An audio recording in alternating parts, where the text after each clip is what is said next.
live from Chicago, the Hal Sparks radio program mega worldwide. I have come here to chew bubblegum and kick ass. Hal Sparks, actor, comedian, and multimedia personality. And I'm all out of bubblegum. Hal Sparks. All right, let's do this. Well, good morning, everybody. Welcome to the show. How you doing? Johnny Million is with me. What's going on, Johnny Million? Do this. I only see the vertical stream out there right now. It's up Oh, on. no, there it is. There it is. Yeah. There's both. I'm doing one for the older folks and one for the kids today. That's how we do. I don't feel like the kids today and their vertical thing where they only want to watch something they can, hold in the palm of their hand. I don't know. Read into that how you will. Hey now. So, but so much has happened since we last spoke, and none of it meaningful. I think my favorite phase of the World War 3.2 beta that we're apparently in is the never-ending peace. That's what it is. The peace that is always there and yet somehow always missing. I'm tired of winning. Winning. That's what I think the problem is. I think maybe that's why, we currently have. So this is, and please tell me if you have figured out any more of what's going on than this, because there is so much of a mixed message coming from this White House that it really is like, I don't know why they would want us all to feel sympathy for the Iranian negotiators, but that's what they're making happen, because I don't know who's going to be there. Jared Kushner. Oh, well, yeah.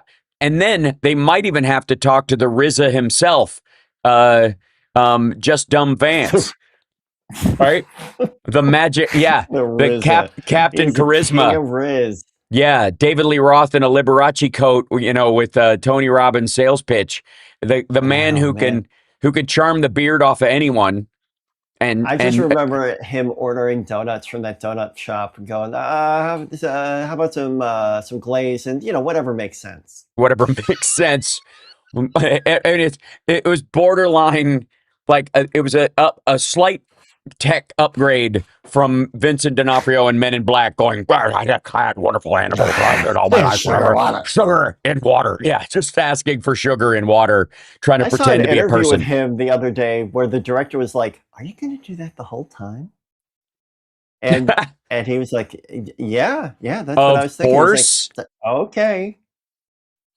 Is that going to be exhausting? Is that the word? Okay. Yeah. So it had to have been exhausting. Oh yeah. And probably the most fun he's ever had, because that's the problem. Yeah. The problem, and I know this very well, with being a great actor is, and I'm lucky being a comedian that I get away with some stuff, is that you don't get to have any fun. You have to be dignified in all the work that you do. If you pound it onto the scene with something that just, shook everybody to their core, you're not allowed to be silly. And so I love the fact that he did that. So speaking of silly, a couple of big things. Remember how where do we even start? Remember how the Trump administration was going to come in and stop the lawfare of the Biden administration, right? That's that they lawfare. The legal system was being used as a weapon against Donald Trump. It was weaponized. I see. Yes, against his apparently criminality. And I don't know if you're aware of this, but he was a big crook and got busted for being a crook finally after all these years. And you gotta hate that. Yeah, it chalked right up. I think if there's two types, if there's a legal system for the rich and the poor in this country, or a separation between the super rich and everybody else. Thank you, Al Biggery, for giving peace a chance to be on hold. With your super chat, is that they tend to find the Weinsteins and the Cosbys of the world, these sexual predators, after the natural arc of their sexual capability has waned, let's say, not at the height of their physical ability to victimize people, but long after it would take them some sort of chemical additive to be able to carry out the terrible act that they want to do, which I find particularly irritating. Like, a little gross. yeah, especially if it's your TMZ or Page Six, and you manage to know who was cheating on who and what young starlet had body issues, so you could shame her into being anorexic, and you could drive like teen stars to drink and all this stuff. But you just missed the whole Weinstein thing. You just missed the whole Cosby thing, right? It just slipped by. The whole Trump thing just, who knew, right? So close. Okay. Yeah, so close. But in the same case, I mean, Donald Trump stacks both these things because they didn't bust him for fraud until after he was already president once and had committed decades of fraud, had literally gotten past the point where nobody except Russia was willing to give him loans anymore. Like he was in the same financial situation that the previously mentioned sexual predators I mentioned were physically, as it were. And so they got him too late, as it were, and as it will be. And so, but his revenge would be that they came after him and dared to call him a fraud, so much so that he had to set up a fraud bureau run by and by the way, make a fraud czar out of J.D. Vance instead of an anti-fraud czar. Very telling. Never mind that fact. Right. And then basically to obfuscate and weaken the word fraud because he knew it applied to him. Right. This is how he does all the time. Right. Anybody accuses him of something that he's doing, or often if he can get ahead of it. The other trick is, the accusation is coming, so get ahead of it and use that, right? And so he was pretty successful at this for a while. So much so that he was able to become president again, because some people just apparently, memory hold his entire first term and how he handled COVID and went, this is kind of an overlay about how he would handle any world emergency. This is indicative of how he would operate. But when he comes into office, he's like, I'm going to get back at all these people who are committing lawfare against me, not by cleaning up the Justice Department, making sure no one ever uses lawfare against anyone ever again, but actively committing lawfare against anybody who went after him for the crimes that he actually committed in real life, many of which he was found guilty of. That's what you do. Right. That's it. So if you're trying to eliminate lawfare, the way you do it is double down on it and do it worse. So he goes after Comey. That fails. He goes after Tish James. That fails. He's going after Brennan and Obama and Hillary Clinton. And that, ladies and gentlemen, will fail. It's going to fail. So like all of his flailing and accusing them of treason and, reinstituting the firing squad, which he did this week federally as the way of, doing, I saw that. What the hell? He not to be outdone by Idaho. Because Idaho just did that because they couldn't get the drugs necessary to do lethal injection. They have decided that their only method is that's macho enough is going to be that. It's like they're going to shoot people. Okay, and by the way, that's gas chamber. Ugh. Right. Yeah, and interestingly enough, the obviously a firing squad is the one thing in this country you will never run out of the necessary materials to carry out. The gas chamber and lethal injection, you might have trouble finding.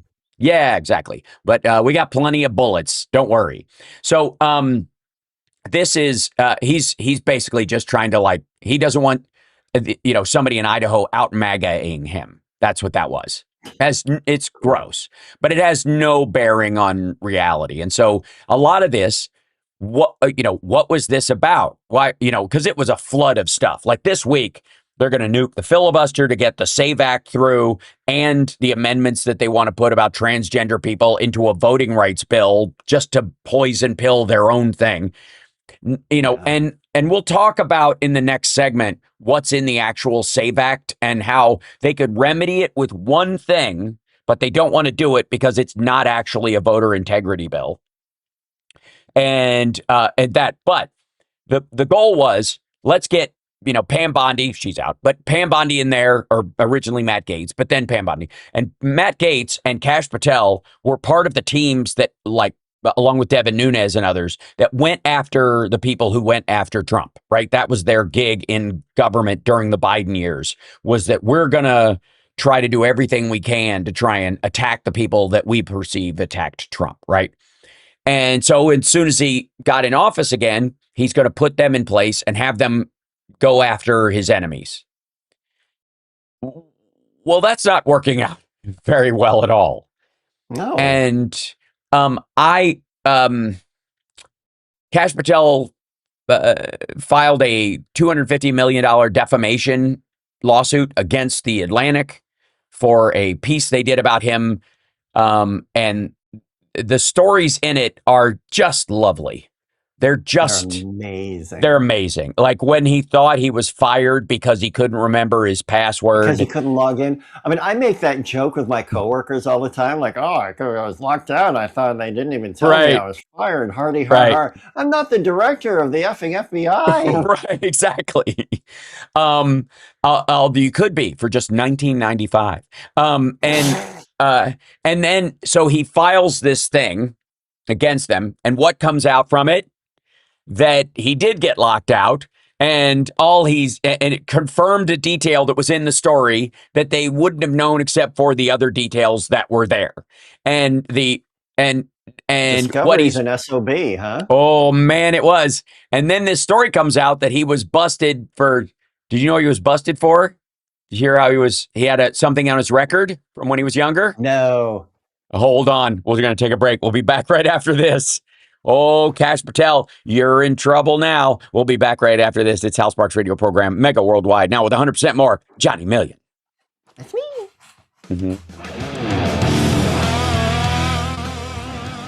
It's the democracy, stupid, with Edwin Eisendrath. Trump's undertrained and overarmed thugs. Hold on.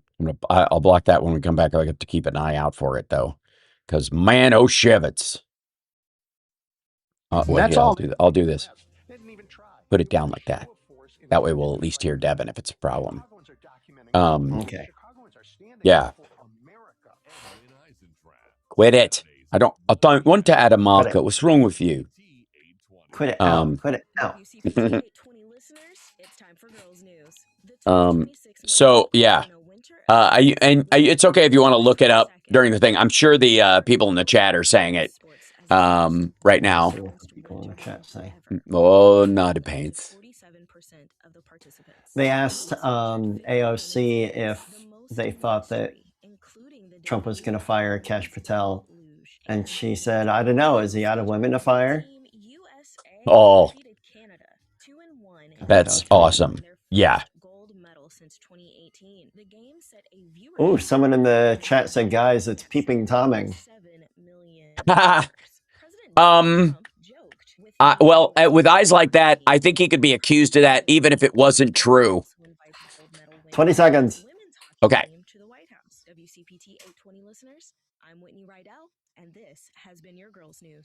All right. Because facts matter. You are listening to WCPT 820. Debunking the lies your uncle. Nope. Okay. Still though. You psyched me out. Johnny Million. Oh. It's a new one. Yeah. Welcome back. Hey, Johnny Million. So, did you get $250 million seems like a lot. And here's why. Because Kash Patel doesn't actually have a reputation for anything good. You know what I mean? You have to. So I would think you'd have to have a really great reputation to say that someone's done $250 million worth of damage to your reputation. It would have to, yes, your brand quality would have to be at the $250 million level, which is, that's up there. That's I mean, it's not quite NVIDIA, if you slighted their brand or whatever, but it's Dell, I don't know, Coke Zero. We put $250 million into selling Coke Zero, and you blew it for us, right? Those old Gateway computers that look like cows. Yes, or the Commodore 64. You know what I mean? He's got, but the Commodore 64 clearly has a better reputation than Kash Patel. So I think the primary one you would argue in court, if you're the Atlantic, is, Your Honor, I mean, do you think his reputation's worth $250 million? I think you could, this qualifies as a slap suit just because. I would like to present an evidence. Yeah, that's right. Yeah, exactly right. We have all kinds of photos of him. Here's him drinking with a hockey team, right? Okay, so he files this thing, and his pushback, one of my favorite lines was his pushback about, I have never been intoxicated on the job. Which I got, I got to say, that leaves a lot of wiggle room for, because you could have been hungover like crazy. You could have been unconscious. You passed the intoxication phase, but you blacked out the night before and you still haven't. Well, yeah, there's no way, there's got to be some truth to the stories of them having a hard time getting to him. Yeah. So they had to bash his door in because there was a real the ram, the drug dealer ram. Right. Yeah, not a good look in general. And I would guess not a good smell either. But so they, that one, I do think my favorite is that he thought he was fired because his password didn't work because he screwed it up and there was a technical issue and he was just having a panic attack. Because here's the other, because that says two things. One is he knows he's got imposter syndrome and he's tormented by it all the time. He knows he's not qualified. If I were him, I would too. Yeah, you'd be like, oh my God, I can't be long for absolute imposter. I'm the director of the FBI and I have no idea what I'm doing. Exactly. Yeah. And you would be taking all of their money because I don't know what else to do. That's right. And I'm flying everywhere, even though I have nothing to do with the case and I'm gacking everything up. And I think that there's, obviously you would be like I would, taking home stationery and pens and all kinds of stuff just to remember your time there. You know what I mean? Anything that I was allowed to keep, I would just move, the flag from my office, whatever. I would just take it home on the first day, knowing that the time. Yeah, right. This is only going to last a day, so let me just pocket all this. Yeah, exactly. Yeah. I just wanted some souvenirs, and so they, kick it in his door when he's too drunk to answer it because they think something's happened to him. Hilarious. Him, obviously getting publicly drunk at bars in DC, and he thinks he's going to be able to shut that down by scare. And this is all, I think this defamation lawsuit, honestly, is all about his attempt to discover who the sources are, to scare them into pointing out the FBI agents and other people that turned him in, when in reality, it absolutely is. I mean, it's the same thing. I mean, did you see the interview with the Vanity Fair reporter? I've never seen a more confident person. She was like, yeah, let's do this. And after the lawsuit came out, after he filed it, she said 20 new sources came to her and said, oh, yeah, I'll back you up. If this goes to trial, I'm there. Other people were like, just in case you have any hard time proving all this stuff. Yeah, now that it's really got legs. Yeah, exactly. We need this for you. But I want to share this with you. Whoops, I put you in the wrong box there, Johnny. I got to show you on screen. That's not right. Right here, buddy. There you are. Hi. That, I don't know if you can see the screen on there, but boy, Shevitz. When you want to read that out loud for the folks at home. Kash Patel got arrested for public urination after a night of drinking. Mm-hmm. Yeah. FBI director was arrested twice in his youth. Dude. Yeah, exactly. Dude, is right. That's amazing. So Kash Patel got arrested for public urination after a night of drinking twice in his youth for alcohol-related incidents that he said were not representative of my usual conduct. Oh, public. Public. First of all law enforcement officers will tell you, if you've been pulled over for speeding, you're guilty because you have sped many, many times in your life without being pulled over. This is just the time that your path crossed. This is to make up for all those other times. Exactly. So don't just suck it up and take one for the team. And in this particular instance, if a cop actually catches you, peeing in public. Peeing out? Come on. Yeah. The best, and here's the other thing. There are a lot of people, and I'm not saying this is the case, but I would not rule it out with the kind of people that Donald Trump likes and hangs around with and thinks are supportive, who get caught with their crank out in public and end up like trying to plead down to public urination. I wasn't flashing people. I had to go really bad. And the only place nearby that wasn't an active roadway was a playground. Right. That kind of stuff. Yeah, it was an elementary school. Yes, exactly. And so I'm not even willing to give this idiot the benefit of the doubt that he wasn't busted for something even more untoward and managed to get himself out of it with, I just had to go real bad. Also genuinely hilarious. So FBI Director Patel was arrested twice in incidents involving alcohol, once for public intoxication and once for public urination after leaving a bar. He admitted in a 2005 letter about disclosures on his Florida bar application. So he had to put this in, when he was trying to pass the bar. The letter obtained by the Intercept was part of Patel's personnel file at the Miami-Dade Public Defender's Office, where he once worked. The document, written per instructions of my employer, describes incidents of alcohol-related indiscretions not uncommon for those in their teens and 20s. Two decades later, as Patel pushes back against allegations that drinking is impairing his leadership as the nation's top law enforcement agency, these arrests show how Patel's alcohol use has been subject to scrutiny before his professional life, and a gross deviation from I did that when I was 19 at Southern, and well in the shade, like there was no way to see what I was doing. Yes, well, I as a Kentuckian, roadside urination is a public duty, no pun intended, I suppose. Yeah, that's mandated, I think. Yeah.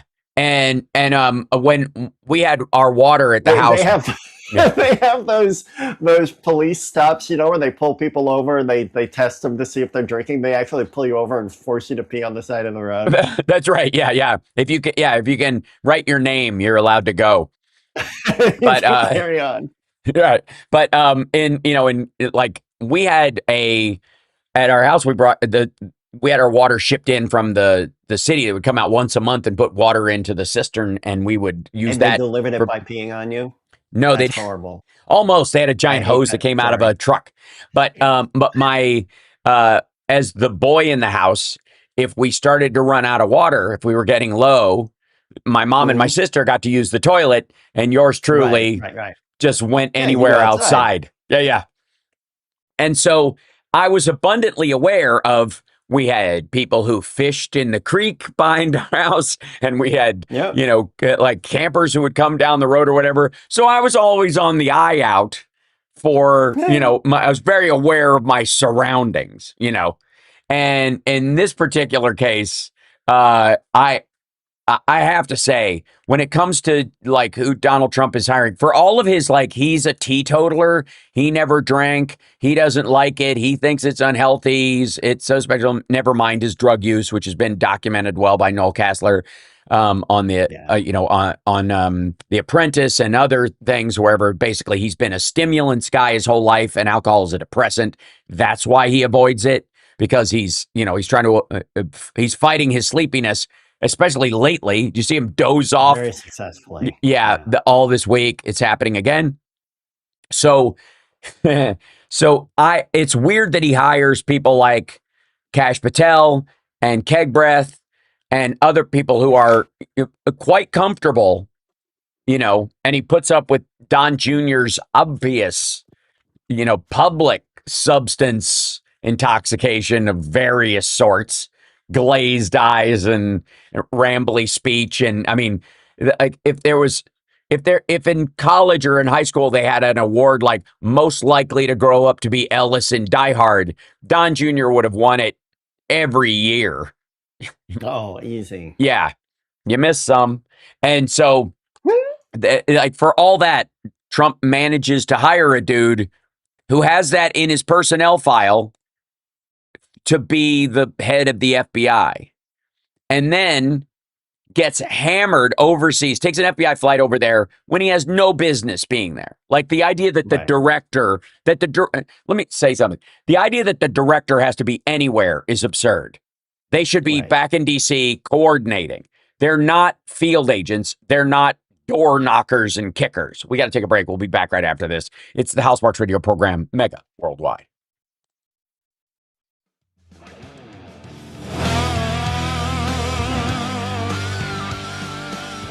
Think Theory Radio. Dr. Hande Ozdinler, she is a neuroscientist, but also an artist. It seems that the larger we go, like, the galaxy, the sky, and then also as small as we go, right? The nanostructures. All right, I'm watching my phone. Okay, good. There is so much resemblance, like there is a secret or there is an unspoken symmetry. Think Theory Radio with Damian Perdue. Saturdays at 6 p.m. on WCPT 820. Check Up on Health with Chris Whitting. John Spears, director of the American Lung Association's Health House Project, helps builders design and build homes that prevent or lessen the symptoms we feel from dust mites, molds, and pet dander. He says airborne molds can come from your humidifier. People have tried to humidify the house in the winter because they feel it's too dry, and the humidifier itself becomes a source of pollution. The humidifier, to be effective, really needs to be cleaned on a very regular basis and disinfected, because most of them are just a wet pad. Hold on. Wet pad then can be a breeding ground.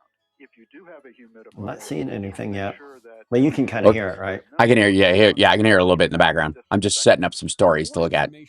Okay. Health House, visit healthhouse.org on the internet or call your local lung association chapter.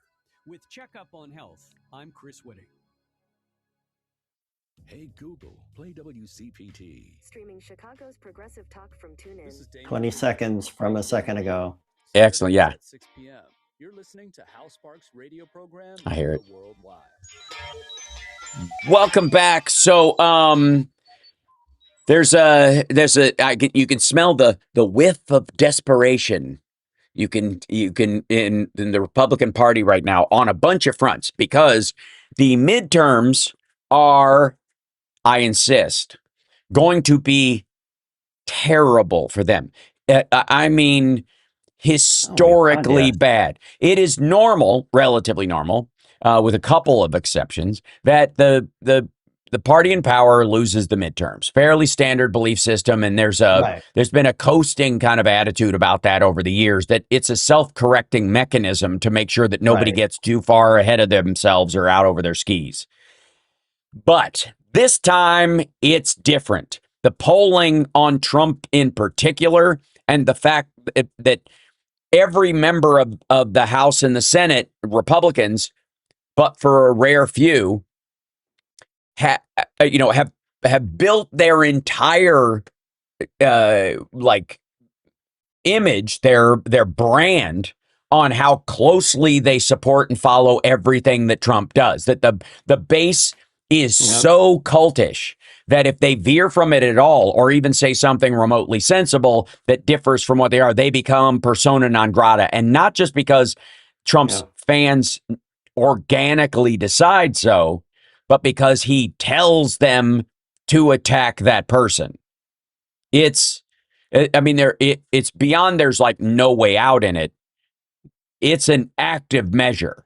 It's, they're like, I've accidentally politically put myself between a rock and a hard place. How do I remedy this? How do I answer the questions that my constituents have versus the president's, programs that I supported that he has yet to enact or conflict? Like, they're not in a political bind like that.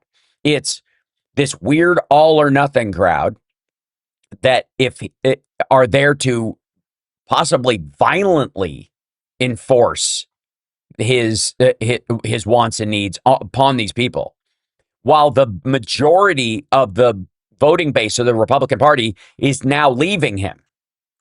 So they are trapped by their fringe. Democrats have this problem occasionally because they confuse online talk with actual polling, and they confuse actual polling with actual people, and they get, again, they think that the CNN 100% poll is real. Right. And so the big thing right now is this desperate need to pass the Save America Act, the Save Act, which we call it just to irritate Trump. And the Save America Act is a voter suppression bill. The purpose of it entirely is to limit voting because of the old Paul Weyrich quote, we want, some people think we want everybody to vote. I don't want everybody to vote. As a matter of fact, our leverage in the election goes up as the voting populace goes down. Like that was from the first time I think Reagan spoke to that organization. That was the keynote speech from the guy who put it together, saying, no, you know what? I actually, we want to limit voting, period, even if it means some of our own people, because Democrats vote more than we do, and we're not really fans of voting in the first place. We don't like it. We think landowners should be in charge of these kind of decisions. That's what the Electoral College is all about. And that's, by the way, the difference between Republicans who believe that the republic should be run in a kind of governing district kind of way, where the governor looks at the voter polls and the voter rolls from their own state and goes, I don't think this person should be allowed to vote. They don't deserve the right to vote. Yeah. And I think all these people who voted were wrong. Therefore, I will send my own electors to the federal count and override what my voters in my state said because I'm the governor and I have the ability to say that. And then override their own election, I suppose, in the future. So they believe in a republic system in that regard. Basically, landowner fiefdom and serfdom. Democrats, at their root, the purpose of the party is one person, one vote. Citizens get to vote. Every citizen gets to vote. It's a right, not a privilege. Yeah. And protecting that as a right is key to the party. It's meaningful to it. And the Republicans have said about, this kind of idea that they want to lower the voter count. Here's the problem that they have, among many.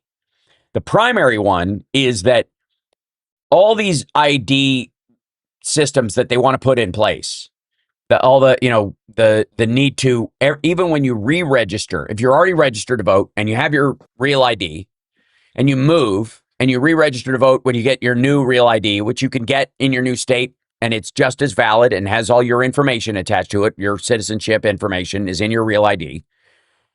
You still have to bring your birth certificate in to re-register to vote with your ID that shows who you are and all that kind of stuff, and they're like, you need an ID to fly on an airplane, so why don't you need one to vote? Okay, first of all, you don't have a right under the Constitution to fly on an airplane. You can travel wherever you want, but that's what feet are for. If you can afford a car, you can take one, but you don't have a right to get on a public plane or a private plane without, showing who you are.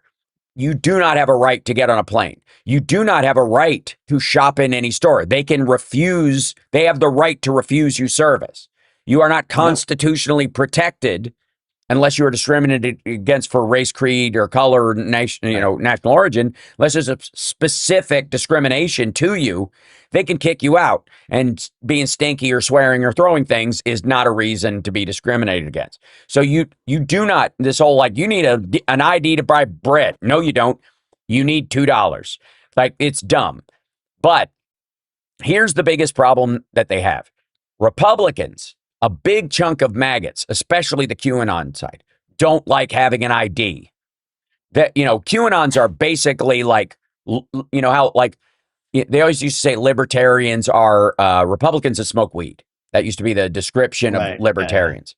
So the MAGA QAnon crowd are sovereign citizen adjacent. They just haven't come across a cop they have the guts to swear at yet. That's it. They're one traffic stop away from saying, I'm not driving, I'm traveling. I don't have to show you. That's right. I don't have to show you who I am. A good example was I saw one of those body cam footages of near the border within 100 miles, the CBP has the right to ask you for ID and tell you to get out of your car within 100 miles of the border, because it's people get smuggled, drugs get smuggled. If they're worried about your truck, the laws are a lot more lax about what they can ask you to do in a normal traffic stop within 100 miles of the border because of laws that they passed in Texas and other states. And this guy gets pulled over, full on MAGA Trump stickers all over his car. You know, this dude ran on get these immigrants out of the place, whatever. CBP pulls him over, and he's like, you can't tell me to get out of my car at all. Just fighting it instead of going, thanks for doing your job, officer. I'll gladly get out. It's no skin off my nose. Let's get this done and move along. Of course, obviously, Trump stickers all over his car, American flag hat, a adversarial attitude towards the police officers. He had a muffler full of meth, but right? Because if you're driving around in that area, you're going to wear the mask of somebody that you think the cops would just let slide. So, and there's a lot of people in the administration and others that think that just having a MAGA hat is a KMA card. So Trump had this big panic last night and said, not saving the Save America Act will lead to the worst results for a political party in the history of the United States. An unrecoverable death wish. 3 exclamation points. Likewise, the filibuster. Terminate it now. Okay, couple of things. And this specifically, this goes out to James Woods, who has been has been all over X on this, and any maggot that is within the sound of my voice. Listen up real quick. The SAVE Act, if it was passed today and signed by the President of the United States, would not go into effect until 2027. The people that are going to be elected this fall or lose election will be sworn in or leave office before the SAVE Act goes into effect. The text of the bill means it begins in 2027. It will have no effect, none, on the midterms. The Save America Act, as the text is written, that Donald Trump would sign, and I guarantee he will sign the one, if they pass this one, he will sign it immediately, and never notice that it does not go into effect until 2027. Let me say that again. The Save America Act, if passed, even if they nuke the filibuster and do it and pass it right away, will not affect the midterms at all. And if they try to enforce it before it's gone into effect, like every other law, that will be seen as election intimidation and illegal, and it will be detrimental to their case when it does get brought into court, because it's a poll tax. You have to pay to get a copy of your birth certificate. None of them are free. You have to pay to get a passport, which is your other proof of citizenship. A real ID with citizenship, built into it that you may already have, costs money. So if you want to get, if you want to vote using the ID system that's set up in the Save America Act, you have to pay money. It will cost everyone, eventually money. If you want to change, you want to move, it's going to cost you money. The process will have cost you money. Never mind having to show up in person, take time off work, which is an economic thing anyways. But let's just say we look past that. But it's the actual cash shaking hands. That you are now charging money for people to have their rights in the United States. And the SAVE Act also, which is a violation of the Constitution. So I don't want to hear anybody that is true to the Constitution, or a constitutional conservative, any of that stuff. You are charging money to have one of their rights. And you're not offering a free option because a citizen was born here and has lived here for a long time. And the other one is, and by the way, for the record, this will affect maggots more than it will affect Democrats. This will have a negative impact on the voting power of Republicans than it will Democrats. More Democrats have real IDs already than Republicans. Republicans have a 7 to 12% problem with Real ID because their people won't get it because they think it's the mark of the beast. They think it's like they think the QR code or they'll be like, well, that's how they get you. That's right. So they're tracking me. The government wants to track everything. Right. It's everything bought or sold without his mark, and so they won't get it. So even though it's a poll tax to have to pay for it because it costs you money to get one in your state, it's going to cost you a filing fee or something. At least it's never less than $20. Sometimes it's more. So that's a poll tax. That is legitimately a poll tax. That means you need to pay money to be able to have one of your rights. That's illegal, it's unconstitutional, and it's wrong. Also, if they enforce these things, if they enforce them before the filibuster, I guarantee Democrats take the Senate. We will gain seats in the Senate this fall, no doubt. But we will, if they enforce the SAVE Act between now and the election, Democrats will run the table.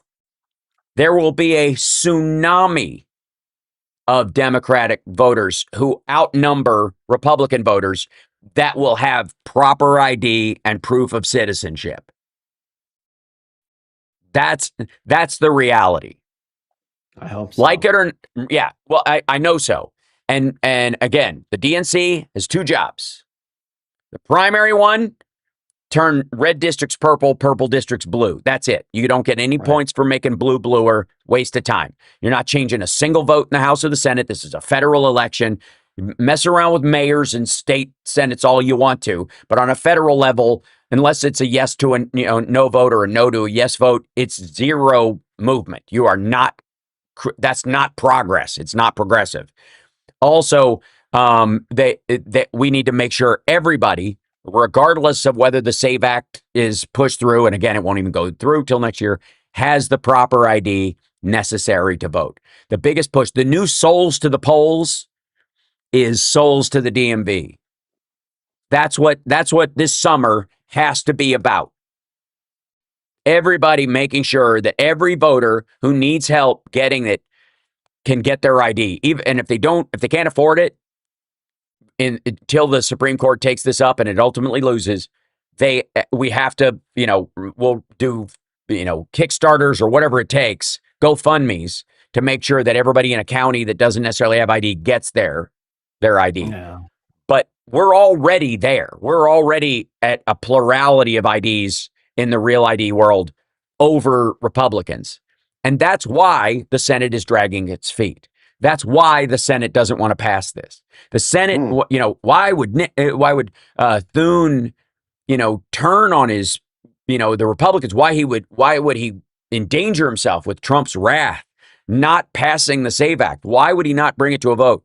Because he knows it will do more damage to Republicans than it will to Democrats.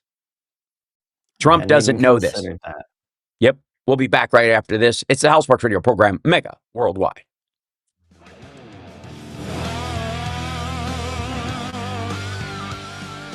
It's the Democracy, Stupid, with Edwin Eisendrath. I'm a neighbor. Didn't fail to build a palace. They chose not to build a palace. George Washington designed the Oval. Yeah, there it is. See, bring this up. So that hierarchies of rank weren't built into gatherings in the space. Trump's golden ballroom is the architectural repudiation of those egalitarian. Oh, I see. It can't be in. At 1 p.m. on WCPT 820. Whoa there. There you go. Where do you think you two are going? This is a union-only job site. Hey, we're from ABOC, a leading business and labor union bank founded over 100 years ago in Chicago. Good to know. We only let union members on this site. ABOC was founded by labor unions. 59 days after we stood in this office and President union employees to this day. Okay, you've got my attention. Amazing. No, labor union banking requires experience and expertise. Tell me about it. Get the advantage of our oversight. What did he say? How much? I didn't hear. I'm keeping an eye on the phone. Yeah, he said something seconds. Investments and construction loans like this one. You worked on this job? We sure did. Just ask your boss. Okay, why didn't you say so? Come on in. Thanks. Hey, don't forget your hard hats. Trust ABOC, the bank for labor unions. Hey, learn more at ABOC.com. ABOC is the brand name for Amalgamated Bank of Chicago. Member FDIC. WCPT 820, Chicago's progressive talk, where facts matter. Hey, Johnny. Now, back to Hal Sparks on Chicago's Progressive Talk, WCPT. So, hey, Johnny Million, you ever have trouble getting to sleep? You ever have, mild insomnia? No, I can or always anything? get to sleep right away, but sometimes I'll wake up in the middle of the night. Yeah, same here. I've always been really good at conking out, unless I've got a project that I'm working on and I just feel like grinding at it, and I start talking myself into bed, and I'm like, I should probably go to sleep just so I can, I'm not getting my best out of this probably at this point, so I should probably get up and start fresh in the morning, but I just don't want to. I'm into it, right? And I'm a bit of a night owl, as it were. I like, working well into the evening. Sometimes it's the only time I can get normal housework done. I will do some desk organization at 2:00 in the morning. You wouldn't believe. Like, oh, nice. 2, 3, yeah. Laundry, the whole thing. But when there are those times where you need to get to sleep and you can't, what, besides a rubber mallet, and maybe some Tylenol PM or something, I don't know. What are your options? I'll put on a podcast or something. I'll put in earbuds. Sure. Well, I'm gonna put video on the screen on the live stream at infotainmentwars.com. Like, subscribe, give a thumbs up, support the show, etc., etc. Follow me on Twitch, twitch.tv/HalSparks, and the like. If I may. And Johnny Million, I want you to describe what you're seeing here. This is This is He's so he looks like when my cat Foster is staying up for no good reason. Yeah. Just like, put your head down, buddy. Oh, come on, just lie down. Just let it happen. Just let it slip into that, into that warm good night. So for those of you who don't know, Trump, Captain Droopy Face, was back at it sleeping through a meeting this week, and it was like you could tell that the people behind him at one point, like, he's so far leaning forward that it looks like he's gonna, he's like, when someone's on the bus and you're like, okay, they're going, and then they just yank themselves up. There are a couple of times when he gets close to it, and you can tell the people around him know it because they will intentionally get louder, right? Just to kind of like, and he'll wake up because he'll hear the words or whatever, or they'll say, that's why President Trump, like, oh, okay. Anyways, and he's like nodding off again and again, and it's not a good look. Rough. And I wish that, no, I don't wish this. This would be terrible. Can you imagine if flattery was your NyQuil? If flattery, and that's the thing. Everybody around him is like, and another good thing that President Trump has done, right? But like, all they're doing is like saying stuff he wants them to say all around him, because they're trying to keep him awake. That's honest to God. Part of the flattery is keep him interested. He's losing interest, and the only thing he's interested in is himself. Yeah, and his historical context, which has shifted over time. Before, it was just his prowess as a businessman and as a deal maker and blah, blah, and that's enough. But now it's historical, once in a lifetime, amazing. Well, that sounds like the kind of thing that a dying man starts, and specifically a dying egomaniac starts to fixate on. That, he's been very much into his legacy, if there's going to be one, in the last, that's few why months. He's saying, oh, well, you're going to put up a statue of me. Who thinks like that? Me. But I mean, in the long term, it's because that drives my behavior. You know what I mean? I want to act in such a way that there's a chance I might get a statue, not like, you guys owe me a statue. Like that. That's very different. No, it's more like, you guys should get me a statue and I'll give you that funding. That's right. That's exactly it. Yeah. And if you don't give me a statue, I'll just name stuff after myself. Bridges, the Kennedy Center, the reflecting pool between the Washington Monument and the Lincoln Memorial. You know, like that's going to be his thing. And by the way, for the record, as soon as his name goes up, the next time a sensible Republican or any Democrat is in there, it's coming right down. Oh, Goodbye. Yeah. Right down. Like everybody knows it's right back to the Kennedy Center as soon as he's out of there. Like even JD Vance will do it. Like on his way out the door. You know, it's silly. So yes, and somebody put in press needs to ask Trump real questions. That's actually the only thing that keeps him awake is when he gets adversarial and mad at the press for asking him, for just calling him out on his BS. Yeah, for asking a real question. Right. And he gets rude. His anger will keep him awake.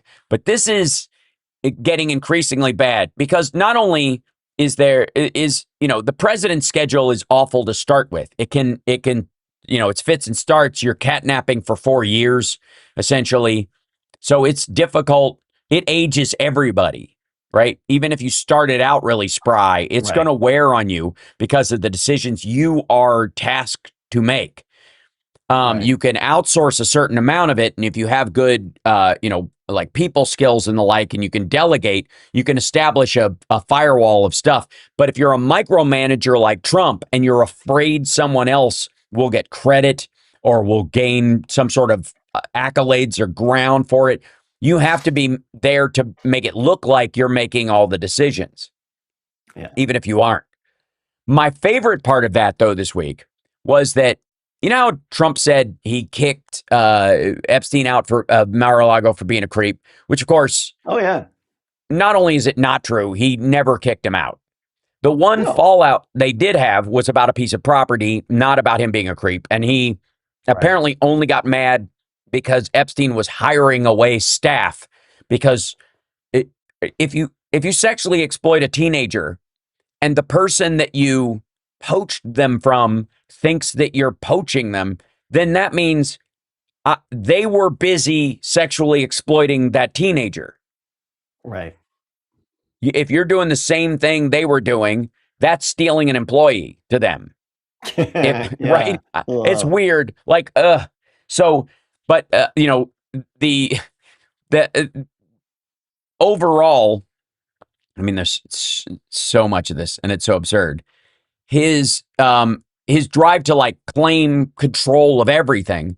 He ate that lie. Everybody had a well-protected lie. He's a creep. He kicked him out. Chung was saying it. Glenn Beck was saying it. Megyn Kelly was even saying it. They were all saying it. Trump kicked him for being a creep. Caroline Leavitt, it was her favorite line about it. And then Trump throws a monkey wrench in the whole thing. And everybody knows it's false now. And not only, again, he didn't kick him out for being a creep. He didn't kick him out at all. They had a mild disagreement for a few months, and then he was back. He was never a member, was never asked to leave. Never. Everybody at the, people had testified to the FBI in 2019 that Epstein was never premises. He was never told not to show up. He kept coming back. He was there for events all the way through the inauguration and the first New Year's when Trump was in office the first time. So it's all a farce. On top of that is the one save that Trump had. He really thought he had this save. Was maggots were telling everybody a story that Netanyahu forced Trump to go into this war. He like whispered in his ear like Ray Epps and made him do it. Or he's blackmailing him, which is bad anyways. Right. Because if you can be blackmailed to that extent, maybe you shouldn't be president. That's a thought. That's what security clearance are for. Yeah. So clearly, but that was that worked. It worked. It was a good sales pitch with the maggots. That's all they wanted. It's not his fault. He was hypnotized.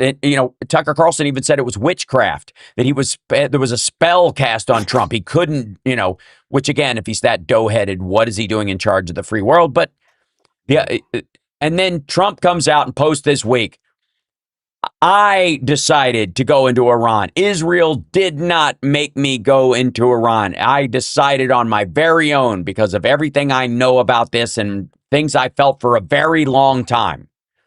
Well, my question is, well, then why didn't you bring them up during the campaign trail when you're saying, in the campaign trail, you're saying no new wars, no new regime change, all that. If you were like, we got to get Iran. I've been chafing at this bit for 40 years. Nobody's had the guts to do it. Yeah, saying go to wars after we invade Iran. Right. We'll be back right after this. It's the Houseworks Radio program, Mega Worldwide.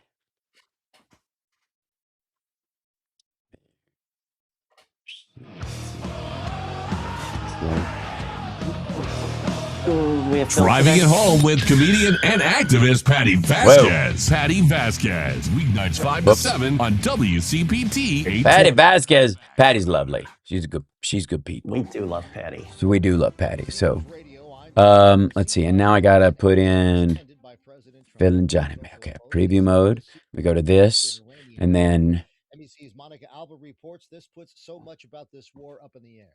Where'd you go? There's Johnny. The White House now is going to try to frame this as being able to then make another deadline that they will have to announce about a decision to see if there's going to be additional military action Cool. or not. But I think We hear you.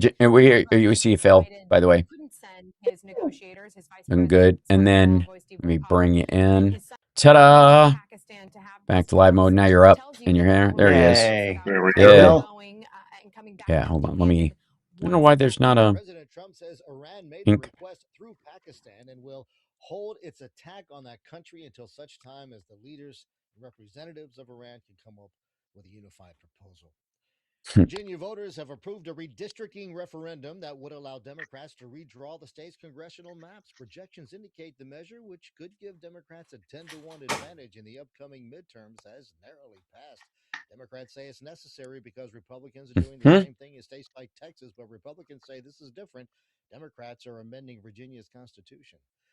Violent acts in the U.S. are believed to have influenced the gunman who opened fire at the famed Teotihuacan pyramids in Mexico yesterday. Teotihuacan. A woman was killed. Several American tourists injured in the shooting. Teotihuacan. Today, Mexican President Claudia Also, like psychological issues and was influenced by incidents that occurred abroad.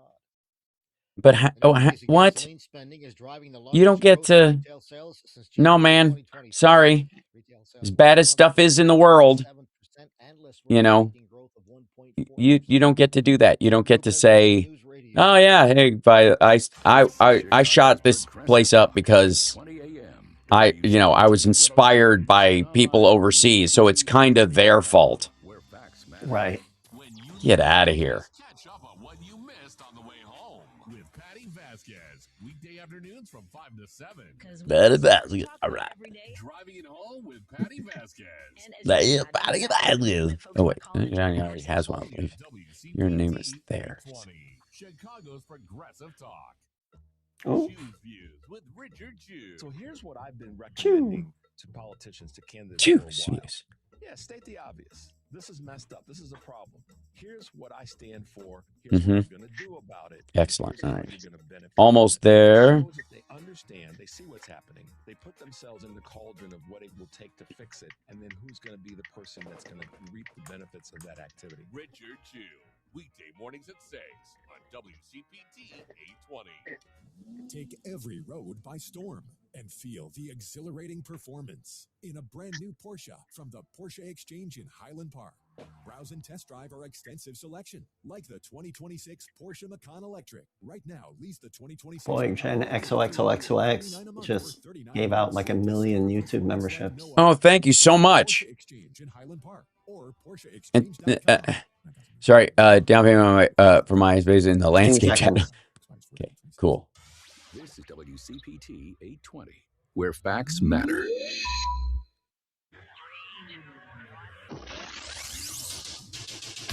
You're listening to the House Sparks radio program, Mega Worldwide. I've had people walk out of me before, but not when I was being so charming. Video streaming at housesparks.com. I don't care for you or for the putrid sludge you're troweling out. Puss-faced little pimp stick.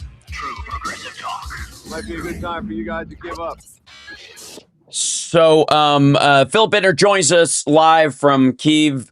Appreciate you being here, host of On the Edge, newly back on its legs, which is great. The show is now back to putting out episodes after Vladimir Putin did his best to eliminate the electrical grid in Kyiv and shut down, I think specifically to shut down Phil's show. I'm going to call it.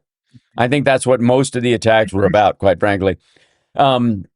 And Johnny Million still with us. Are you live streaming today after the show, or did you do that yesterday? What was your? Not today. No, this is a week off for Johnny. All right. Sometimes you need to. Sometimes you got to rest those fingers, otherwise you get right. carpal tunnel or whatever it is. Anyways, welcome, Phil, and obviously we have a lot to talk about, and let's just start with how things are in Ukraine with you, and then I'll get into kind of the breakaway stories about Russian oil and the economy there and all that kind of stuff too. Generally okay here. Had a decent sized attack last night, but the air defense was able to take care of it, so no real problem there. We've had the Kiev security conference has been going on this week. I think it wrapped up yesterday. A lot of dignitaries here, a lot of very important, both people in the diplomatic sphere, but also military leaders attending, talking, holding conferences, meeting one another, that sort of thing. Reports I'm getting are that it was more or less a positive atmosphere, that the Europeans seem to be getting their act together. Not least of which with a $90 billion euro promise for support, and the fact that Viktor Orban was voted out, who's been a real problem for Ukraine. So the fact that he's out, that was good. But it was predominantly a European heavy event. So there's that. But the Europeans do seem to finally have woken up to the fact that they've got to get serious about this. So cautious optimism. The Ukrainians are making progress in certain areas of the country. Nothing, enormous. No major advances, but they are advancing. Right. Down in the southeast, in particular, the Russians have been repulsed from a number of their territorial holdings. So, at least for right now, while nobody's moving quickly, it does look like the momentum is with Ukraine. Yeah. So there's been a lot of stuff happening in terms of I think Merz, the German chancellor, said while it's impossible to get them into the EU, Ukraine into the EU quickly, because it's a big process. They've thought about bringing Zelensky in into all the meetings. They just wouldn't have voting rights right away. That they would be in on all the conversations with the EU. It would take them time to join, which is a big step forward as well, and certainly not one that that Russia's fans of. Yeah. The issue, I think, is that's whether they're part of the EU or whether they're part of NATO.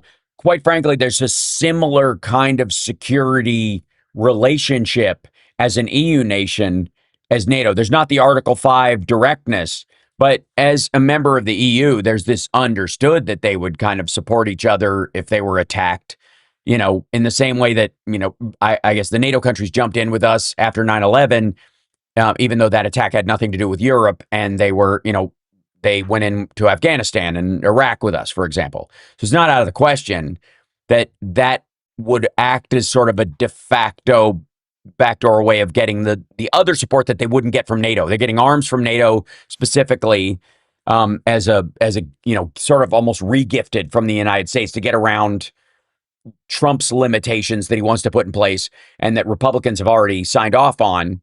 That mismatch between what Republicans are for and against right now. They're doing that. This would be the other step where economically, loan-wise, relationship-wise, on a both on a, I suppose, a cultural and financial, a FinSec way, that Ukraine could start its process of integrating into the EU. Because they're going to have to. Once this is over, Yeah. they're going to be Well, a bigger obviously they're going to powerhouse have than to. Germany. Yeah, no, they're gonna have a if they can tackle their corruption problems, and then there's going to be a period of recovery.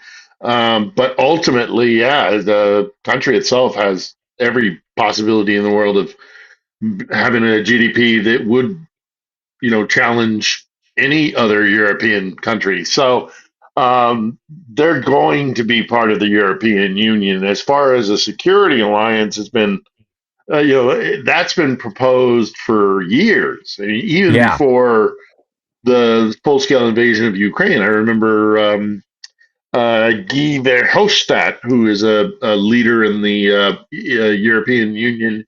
I believe he is either Belgian or Dutch. I think he may be Flemish. But regardless, anyhow, he's been an outspoken proponent for Europe having its own security alliance that would maybe be fall under the umbrella of NATO, Yes. or would be independent, but that it wouldn't just be NATO that Europe relies upon to provide its security. So anyhow, that might very well happen. There'll be some sort of European security alliance, and if that happens, then Ukraine is absolutely 100% going to be part of it, because their production capability, if nothing else, is going to be really important for Europe. So Equal to or greater they're going to be part of than it. any current nation, and with the potential for growth that is, I think, maybe second only to Germany or the UK in terms of all the European Union nations, and probably would eclipse Germany's in a very short order. Yeah, I mean, it's production for sure. Poland might lie in there somewhere. Some of the Scandinavian countries might lie in there as their capacity and their quality of their equipment, the sophistication of their equipment. Poland buys a lot of its stuff, so that's their NATO ascension for both the Baltics and the Poles meant that they got their Sears catalog from the Pentagon every year and went through it and went, oh, we'll have 10 of these and we'll have 20 of these, and because they can. That's part of the thing about being in NATO, is that once you cross that threshold, they don't quite have selling weapons to fellow NATO nations is a heck of a lot easier than if you're a partner state or whatever, like Ukraine is. So you literally can, if you're a Pole or an Estonian defense ministry, you can literally open up a catalog and say, without jumping through hoops, without there are always some limitations that kind of we put on some of our higher end, because we don't want them being sold on to a third country and things like that. But essentially, if you're a NATO member state, you can you could just order what you want. You don't get double checked.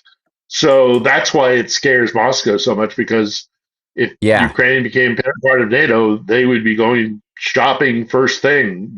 They'd be opening that catalog and buying a whole bunch of stuff. Right.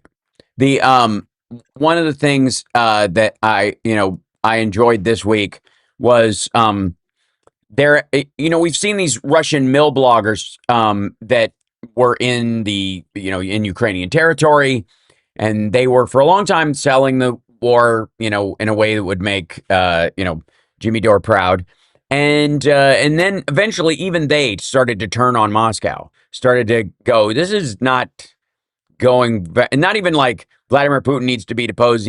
Somebody needs to get tougher and move in here. We need, that not even, Mother Russia deserves someone stronger. None of that. Just a little bit of whinging. And then they started getting rounded up. Now they're just straight up memeing all over the place. Before we take a break, I would love to show you, if I may. This is let's see, is this what? Let's see if it's this page. Nope. Hold on one second. It's there is one of the guys, like they've started memeing fairly heavily. I'll show this on the stream and then I'll bring you back in. This is a picture of orcs from Lord of the Rings. And the caption says, girls on the beach in Tuops, because they're covered in oil because the oil blew up and rained down upon them. So that's it has gotten so bad that even the mill bloggers are passing around those kind of memes amongst themselves. It is very similar to what we're seeing happen with maggots in terms of Donald Trump, that a lot of them are getting pretty comfortable with joking at his expense, where they absolutely were not before. And the irony is we've been looking at tactically and materially, and as far as, military hardware and missiles and all the stuff that would turn the war in Ukraine's direction. And the irony is it may boil down to the fact that they may lose the meme wars within their own, fake indie sock puppet media system. We got to take a break. We'll be back right after this. It's the Houseworks radio program, Mega Worldwide. Built. Hold on.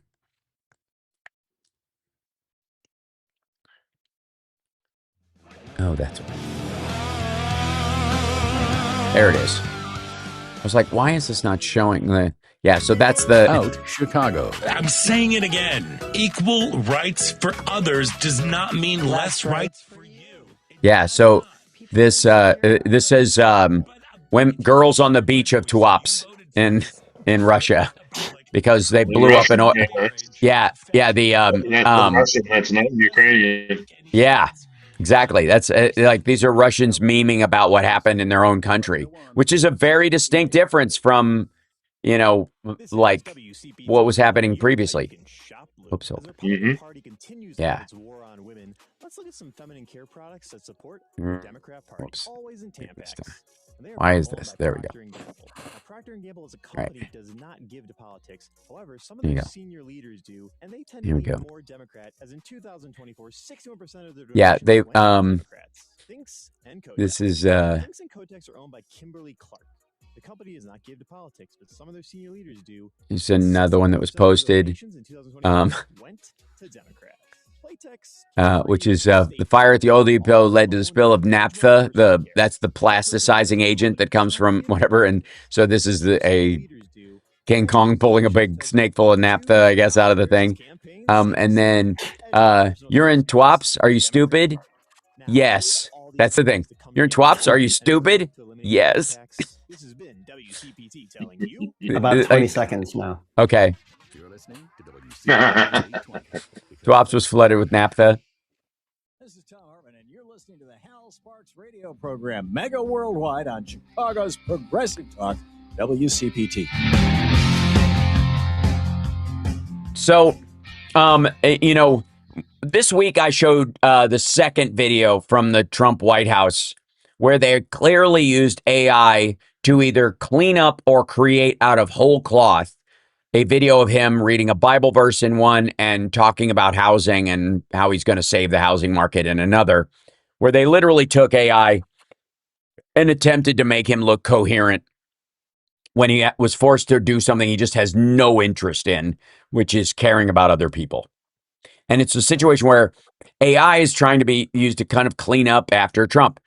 And obviously he's, there's been a lot of AI images of him. I have famously made many AI images of him, not necessarily in thumbnails, but in spoof images I put online and the like. And now that's happening to Vladimir Putin in Russia via the internal people working. And by the way, this may be the very reason why they've been trying to shut down Telegram beyond everything else. I mean, obviously the coordination of protests is impossible without it.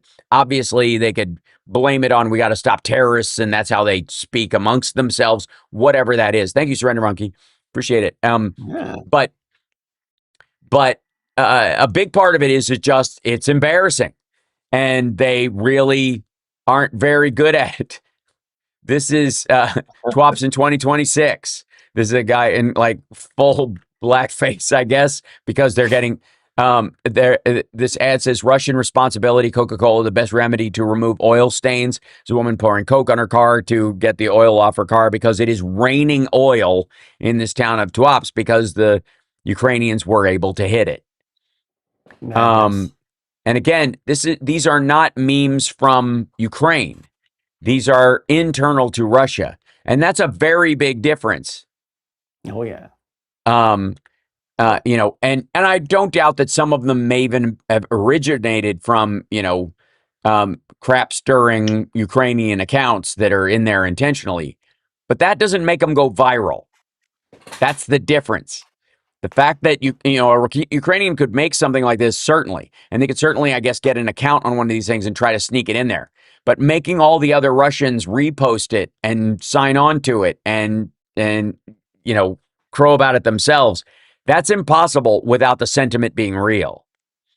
And we're getting these with the sort of Sleepy Don videos in the United States right now, and maggots themselves putting out pictures of Donald Trump, you know, licking, like sleeping on his desk with drool coming out of his mouth because he was falling asleep in a meeting last week. Now, that's something I would do? Yes. Is it something Johnny would do? Yes. We didn't have to, though, because a maggot did it.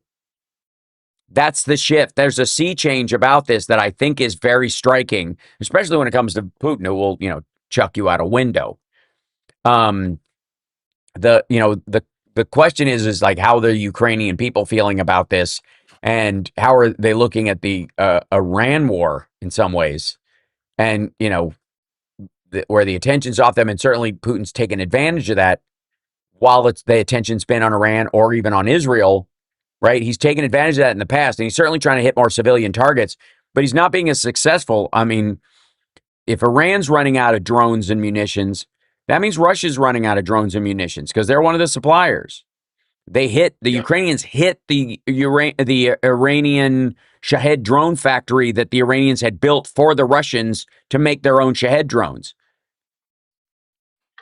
Yeah, and Zelensky has been to the Gulf at least 2 or 3 times since the crisis, since Trump started this crisis, because he's going to these Gulf states and he's saying, hey, we actually have a surplus of drones that are no longer applicable for our conflict because the drones that the Russians and we are using on our front line are, 2 or 3 generations ahead of where we built a whole surplus. We can't use those surplus drones because they're they don't work for our theater of war, but they would be very good for you to protect your oil fields against Shahed drones or whatever else, that Iran throws at them. And he went to Saudi Arabia, he went to Qatar, I think he went to the UAE, and he very shrewdly, very smart. It's being perceived here in Ukraine by even by critics of Zelensky is like, well, that's a smart thing to do. Now you take advantage of that because not only do you earn money, you make money, you sell, you export these weapons, and they give you money in return, but you also build goodwill with these countries, and those you countries start bend Trump's relationships. ear.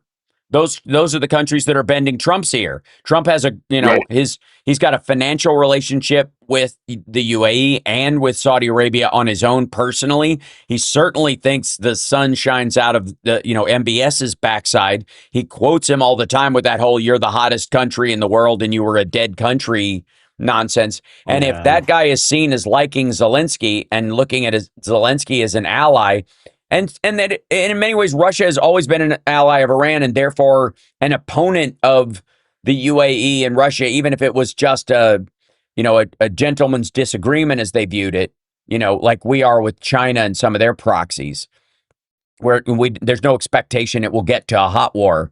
But there's enough damage that comes from the Iranian side of things that Russia's support is a material one, in the same way that Russians were helping the Iranians target U.S. soldiers. And Trump still is talking about them. Now, there is breaking news-ish this morning, /yesterday, that Besson says that we are not continuing the Russian sanction relief, that those, when they expire, are not going to be renewed this week, I believe it is.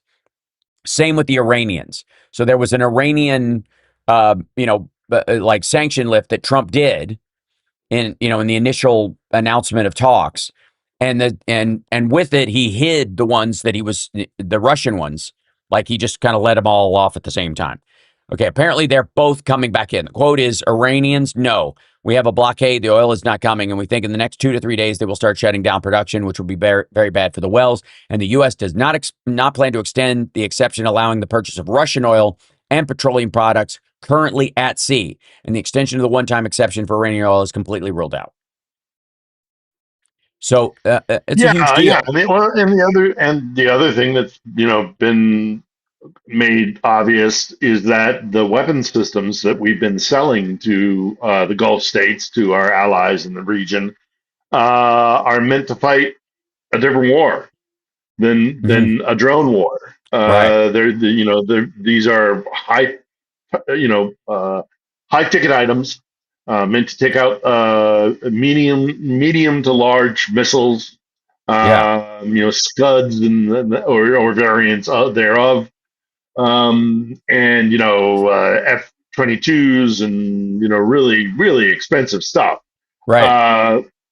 And so then not only are they burning through some very expensive equipment, the Gulf states, here comes Zelensky saying, you know what, we can give you capacity to defend yourself, and we'll do it at a fraction of the cost that the Americans will do.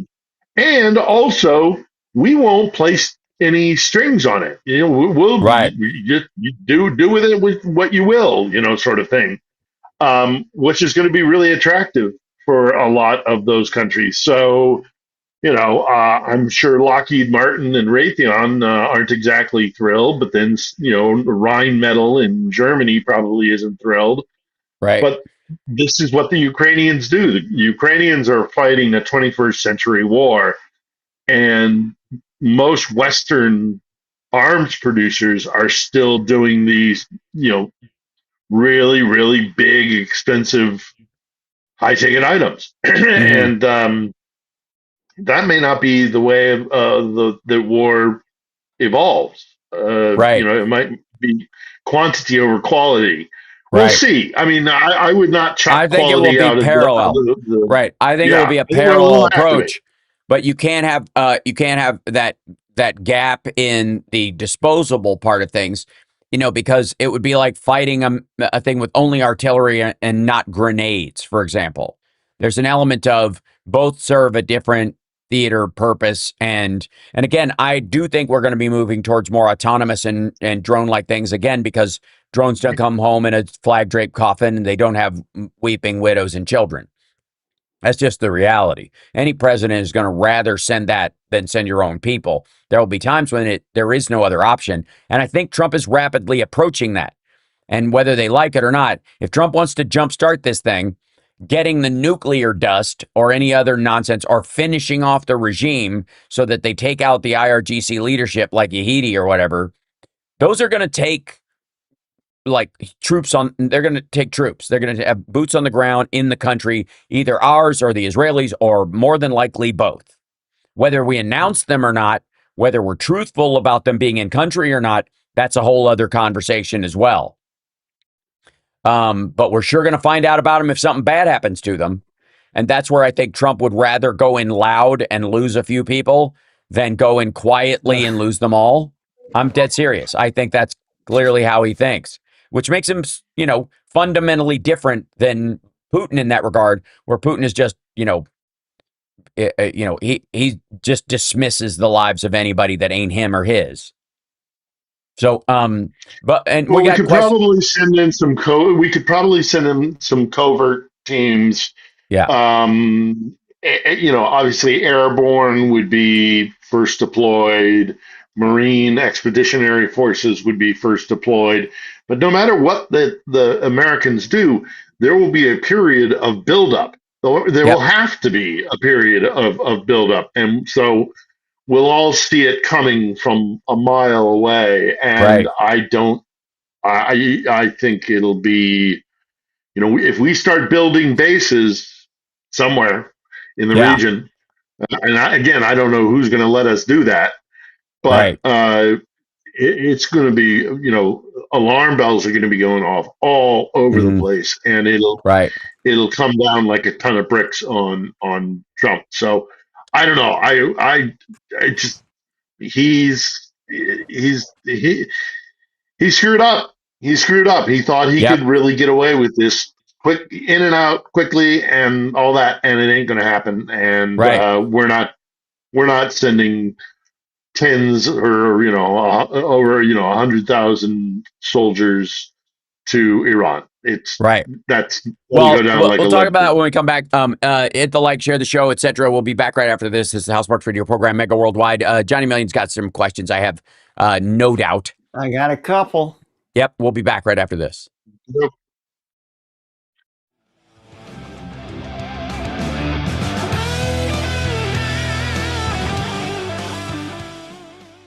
The latest politics. We both took an oath to support and defend the Constitution of the United States. Global news. We do know one thing. This tragedy would never have happened but for Russia's needless invasion of Ukraine. And business updates. These are banks that people rely on to get cash, and we need to make sure that they are protected. Okay. Bring back in here in a second. Chicago's Progressive Talk. With other language learning apps, I was just playing games. I wasn't really learning. Babbel's different. Babbel was designed by over 200 language learning experts to be the most effective way to learn another language. Every time I open the app, I can choose to work on my writing, speaking, or listening. And it saves my mistakes for me to review, so I'm constantly improving. Before Babbel, I thought I just wasn't good with languages. But now I'm speaking French. Tout ça, c'est grâce à Babbel. 20 seconds. Cool. Sign up at Babbel.com. Babbel.com. Alexa, play WCPT. WCPT from TuneIn. You're locked into the House Sparks radio program, Mega Worldwide. So to your point, Phil, there were, we'd need somewhere in the order of like 150,000 troops to invade, Iran minimum, even if we're doing a light force into this situation, even if we're just, Tehran and a couple of other sites and just hitting military places and hitting and bugging out, like not staying. You'd need at least 150,000. Right now, we have somewhere in the order of 20,000 troops, depending on who you believe. It might be slightly higher than that. There might be a covert movement of more than that, pushing it. I think if we see anything even remotely close to 30,000 50,000 troops, if they start eking towards that number where you're stacking who's all there, I think there's a very strong chance that would be a sign that Hegseth and Trump and others think that this is the force with the Israelis that we could go in with that would be, small and efficient, like Venezuela, amaze everyone at how few soldiers you needed to pull this off. Like, I feel like whether it's true or not, whether they're capable of it or not is another conversation. But I feel like that's where, their head is. Yeah. No, I mean, and also, these things do also have a tendency to take on a life of their own and gain momentum, and you can easily lose control, and then if we got 50,000 in there, we might as well, let's go to 75. Well, if 75 is not doing it, let's go to 100, 120. This kind of like, it's a slippery slope. I don't think. I mean, we'll see. I don't know. I don't think America has the stomach for a direct confrontation with. I agree, but I don't think what we have the stomach for matters anymore. I don't think Trump is operating on the idea that what we can put up with. I think he thinks he can brute force this into the American psyche. That's what he's done with it so far. He's everything he's trying to do with MAGA to get them to like the initial bombing, and this is what he thinks he can do to the American public. And if there is an element of, if you're going through hell, keep going, that he might buy into in this. And just because, I keep saying this, but it's true. Just because it's stupid doesn't mean it's not the plan. Yeah. These people are so high on their own supply, and keg breath, is while he might not be intoxicated by, alcohol anymore, he certainly is by power and some sort of religious, I don't know, rapture-esque feeling that he has about he's in charge of the end times. He's become, he sounds a lot like Martin Sheen in The Dead Zone. The missiles are away, hallelujah. And he talks like that already. And he's, and he's talking to Trump like, we're locked and loaded, sir. We're ready to go. The first time we can really get these guys. And Trump keeps telling that story about how Dan Cain apparently took a 4-year mission to wipe out ISIS and turned it into 4 weeks, which is not true at all. It's just garbage. It's just the same thing he said about the Fed building this week. Like, he includes the price tag of 2 other buildings that were already completed years ago in the price tag of the building that Powell is doing right now. It's insane. It's base math. But he's selling that to maggots, and they're lapping it right up in theory. The war's different, though. They're not buying it, it seems. And they're having to eat their own, whether it's Megyn Kelly or Tucker Carlson or whoever else, to try and stifle this situation, which, again, is very similar to the Russian mill bloggers who have suddenly started memeing Putin and posting pictures of him, covered in oil. So let's get some of the questions. There's no way to do Iran with a light touch. It's right. It's a huge endeavor, and for an endeavor like that, you have to have the country behind you. And it's not. And I get your point that he may not care, but he'll care when people are taken to the streets, and they will take to the streets. Right, and I think that question about nukes had a lot to do with that as well. Because if you think you can do it with a light touch, you're backed into a corner, and your option is spend the next 4 months loading 200,000 people into boats and on airplanes and sending them over there and totally telegraphing the fact that you are starting a very long-term Afghanistan, Iraq style war. The blowback will be so gigantic. His gut response very well may be, all Moabs or a tactical nuke. And that's why the reporter asked him about whether he would nuke Iran because of his civilization ending comment last week. Let's get some questions from the chat room for you, though, because I don't want to just eat their time as well. We've only got a couple so far. I've got Ed Brayman asks, can you ask Philip if the land bridge and train ferries are gone now? No, the land bridge between mainland Russia and Crimea is still intact. It's my knowledge the bridge that they keep building and all of that's continuing apace, that it's functioning at least on some sort of nominal level. The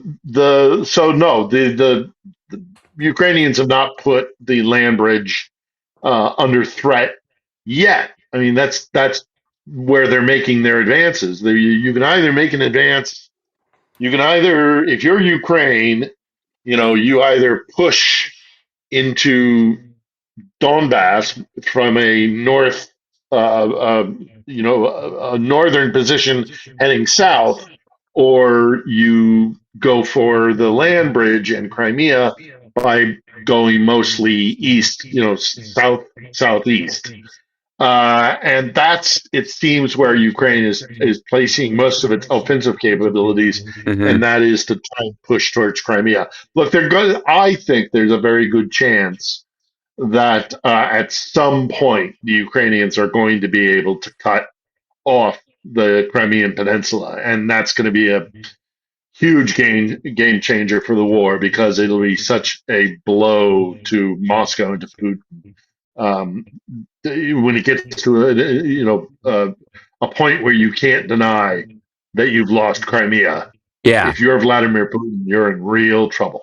So I think it gets to that point at some point. The land bridge is going to be the tougher part of that. The bridge, the Kerch Strait Bridge, is coming down. That's not a question. That will happen at a time of Kiev's choosing. Right. But the capacity is clearly there. So, at some point they're gonna have to deal with the fact that they've lost Crimea, and that's going to be a real bitter pill for Right. Vladimir Putin to have to swallow. Is there another one, Johnny? Yeah, well, he's got a follow up. He said, also, did Ust-Luga burn to the ground? I don't know if it fully burnt to the ground. I know they significantly damaged it.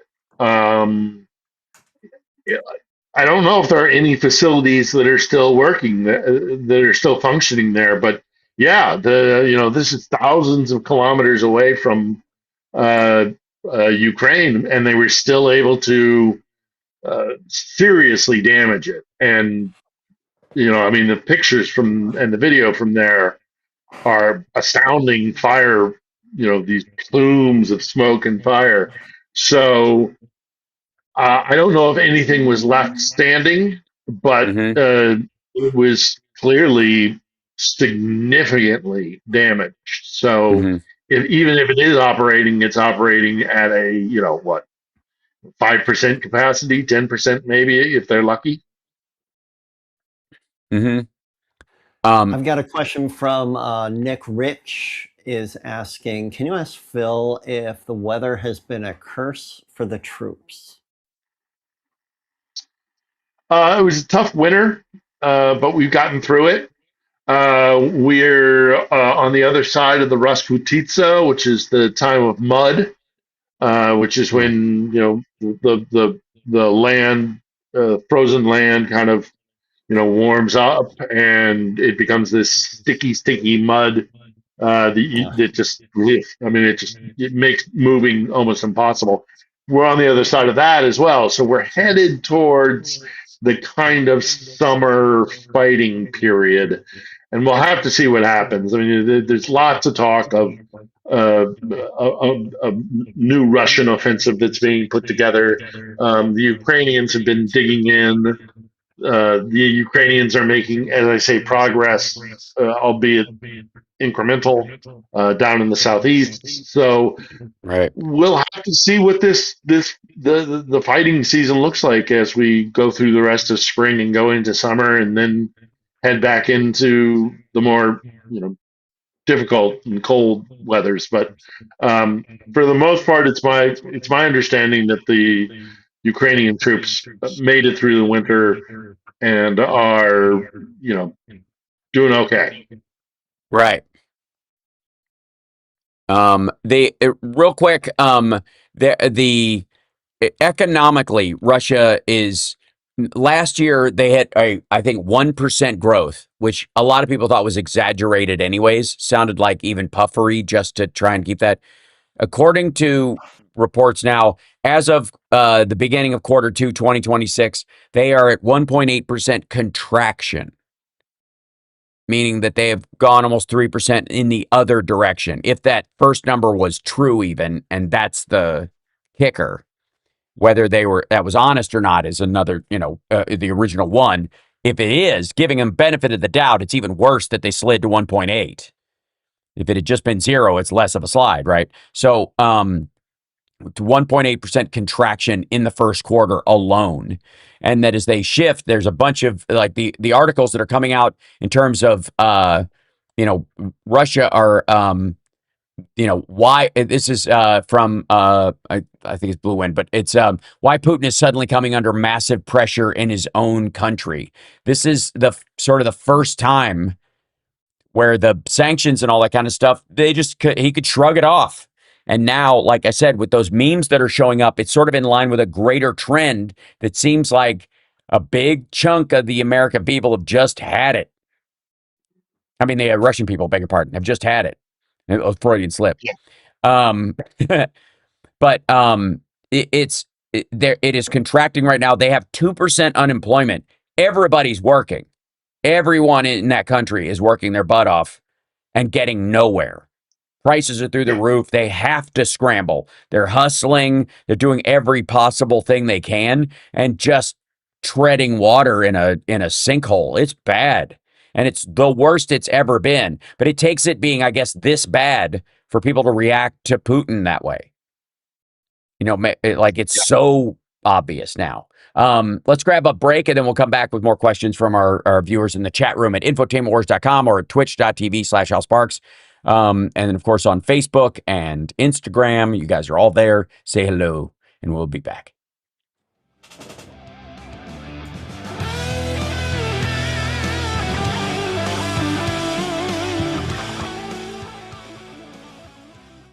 Think Theory Radio. We're joined by Allie Mae Miller, hypnotherapist. Hypnosis is portrayed in media in general. Manipulation, mind control. People think it's like a truth serum. My clients describe it as they're in control the whole time. It's definitely not. I am a trained hypnotist, I'll have you know. I took Mark Savard's course on hypnotism personally. Oh, no. I knew you were going to say that, and I made you say it. Yeah, it's dangerous. I did. It's good. So did Summer, though. She worked for him for years and still, has on occasion. So, never let her put your 2 fingers on your forehead and yank your right arm. You're gone. You're just going to wake up, somewhere with your pants on backwards and, a weird crick in your neck. It's just going to be wrong. As you know, labor union banking requires experience and expertise. Tell me about it. Hi there. Labor unions get the advantage of our oversight and regulatory experience. Get to the good part. Hundreds of labor unions trust ABOC for their banking, including treasury management, investments, and construction loans like this one. You worked on this job? We sure did. Just ask your boss. Okay. Why didn't you say so? Come on in. Thanks. Come on. Come on. Man. Come on. Hey, Come on. ABOC.com. ABOC is the brand name for Amalgamated Bank of Chicago. Member FDIC. Chicago's Progressive Talk. WCPT 820. 20 seconds. Yes, indeed. Episode. No, okay, we're back. Here we go. Here we come. Welcome back. So we have more questions from our chat room for Phil. We don't. But the main criticism of the Russian economy right now, and this is a quote on their economic system, the central bank is unable to balance between inflation and the economy. They cannot. The quote is, balance between inflation and the economy cannot be maintained. Central bank has therefore been criticized for some time now by the Association of Entrepreneurs and Industrialists, in the same way that, by the way, Trump is complaining about Jerome Powell for not helping him, out of the mess he made by lowering interest rates, making money cheap so that they blow up the price of everything else just so that they can dig their way out of the hole. The financial institution did not raise interest rates out of destructive rage, but to curb inflation and keep the ruble stable is why they said they were doing it, and everybody's reacting to it.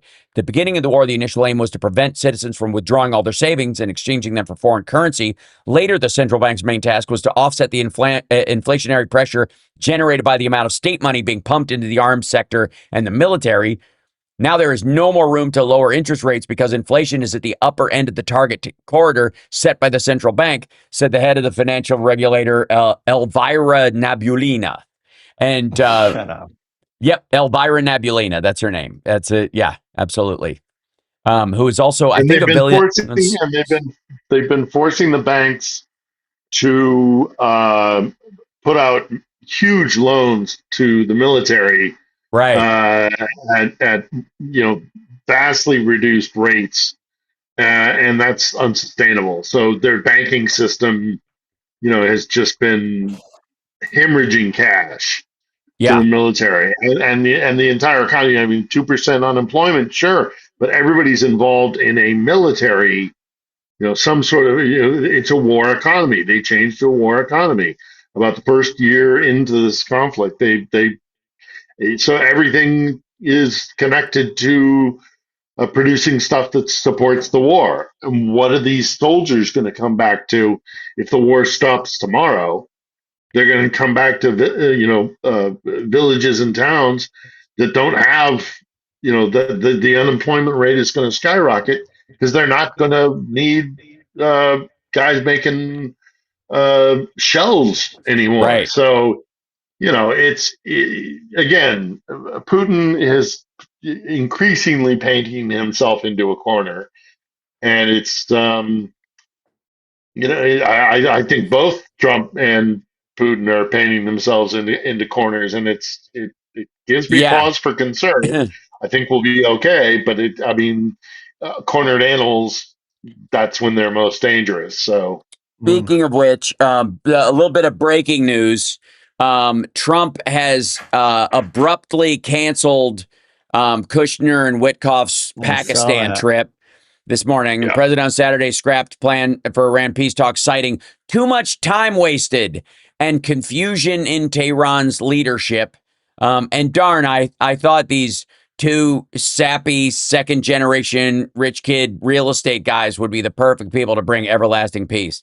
I just canceled the trip of my representatives going to Islamabad, Pakistan. This is what he actually wrote. The two in brackets there was added.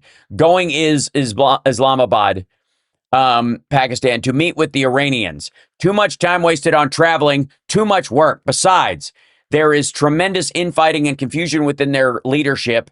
Nobody knows who's in charge, including them. Also, we have all the cards. They have none. If they want to talk, all they have to do is call. So, yeah. So that's this is going better and better. Just every hour, it gets smarter and more concise. And yeah, it's not. Are you tired of winning, Johnny? I'm a little tired of winning. I think I'm a little so tired of winning. I've got winner's exhaustion. I've told my people a little while ago that then they were I told my people a little while ago they were getting ready to leave, and I said, "Nope, you're not making an 18-hour flight to go there." The president said, "We have all the cards. They can call us anytime they want, but you're not going to be making any more 18-hour flights to sit around talking about nothing." It comes after Abbas Araghchi and his delegation left Islamabad after arriving Friday for talks with the Pakistani leaders. So it looks like they walked first. That our guys came days later than they were originally going to come. They bugged out. Trump acted like it was his idea, and off he went. And the question, initially the question was actually whether Vance was ultimately going to go again to bring the RZA, to bring the what the kids call the Riz, bring his Skyliner magic, and show him, where the sun shines. And he didn't go. And then now Jared and Steve Witkoff aren't going either.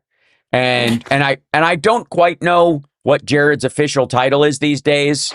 He's the Secretary of Magic Thinking, I think. I don't know that it's certainly not a Senate approved seat, but that he's negotiating on behalf of the United States as the head of a fund built by the Saudis. We have a guy who runs a Saudi wealth fund as our negotiator in peace talks. Like that, again, so many of these things. If Obama, if Biden, it's so embarrassing to see these guys, because the other side of the equation have professionals, professional diplomats, negotiators, advisors. I mean, these are guys who know what they're doing. And by contrast, we have this clown show of these guys who are completely out of their depth, have no idea what they're doing, and it's obvious, it's publicly obvious that these guys don't know what they're doing, and they're having the opposing side's diplomatic corps dancing circles around them. and they're like marionettes. It's just I'm stunned to see what both the Pentagon and the State Department have become in just in just such a short period of time. It's just been because I used to interact with these guys all the time, and they were professionals. Mm-hmm. You know, whether it was the military or state or whatever, they knew what they were doing. These guys, we have some really good people on our team, and now we have this a clown car, circus. Yeah, it's terrible. It's and again, I gotta say, it's better than it happening. It's odd, but like I don't trust that these guys would go there and actually accomplish something worthwhile and not make it worse. So it's hard to say if what's worse, them going or not going. It's just we're as the and again I've said this recently, but I've never felt a bigger kinship with the Iranian people because our countries are both run by like egomaniacal sociopaths who don't give a crap about the general public and believe that they are the last word on everything right now. Both groups. I mean, there's very little difference between Hegseth and Yehidi morally, ethically. They both think God's on their side. They're both basically yelling Allahu Akbar in two different languages, and the leadership is diluted, damaged, pooky. I don't know, like where it's the same as Trump. So it's really difficult to see whether the talks happening or not happening are the worst outcome. I mean, it seems, talk about a rock and a hard place. It seems like the lunatics have taken over the asylum. Yeah, exactly. On both sides. Yeah. So, we got a few minutes left. I want to see, we got other questions, Johnny? Do we get through them? Yeah, one more question. Okay. Yeah. This is another one from Ed Brayman. Can you ask Philip why Russia sold 22 tons of gold this week?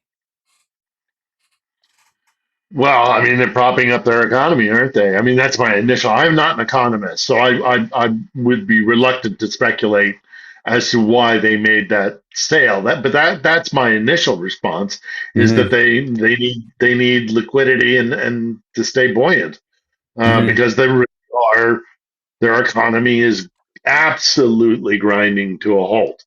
Yeah, and that would be my guesstimate as to why they did it. But again, I'm not. A lot of gold. A lot of gold. It's a lot of reserves.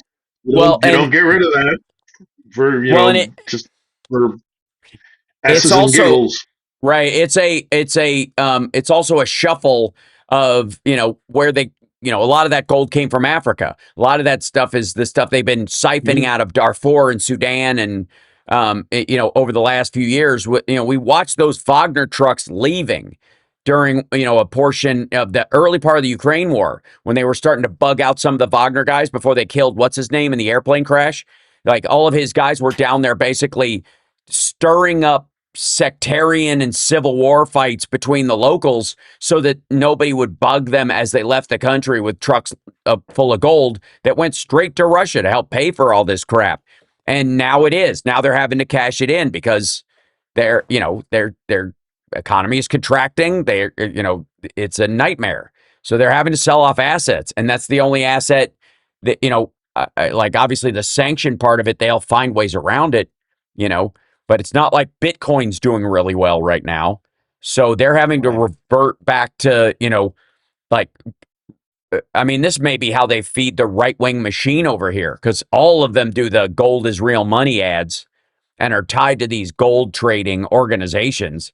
Those aren't disconnected, right? Those organizations aren't disconnected from the skeevy world of gold, which, by the way, is a relatively useless, pretty rock. Just for the record, you can't eat it. It's so malleable. It's easily to create fraud out of it. It's a metal that's so malleable you could change the surface of it enough to hide where it came from. So that's why it's perfect for like theft.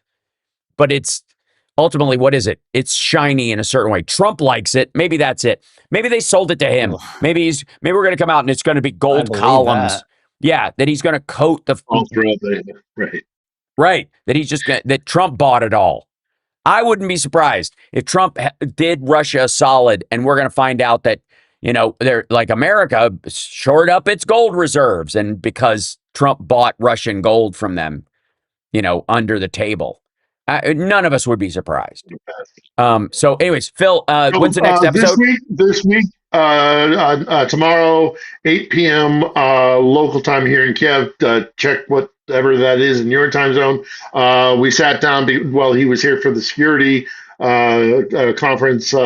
Jacob Karsbo, who is a former high-ranking official in the Danish intelligence service. So we talk. He was in the Middle East. He was obviously he's been all throughout this region. Check it out. And of course, check it out tomorrow and subscribe to the channel, and also subscribe to our channel on YouTube, Infotainment Wars. Find it there. Go on YouTube, and thank you guys so much. And Johnny Million, you're awesome, and I'll see you guys next week. No, you. Take care. Take care of yourselves and take care of somebody else. Okay, bye. Bye.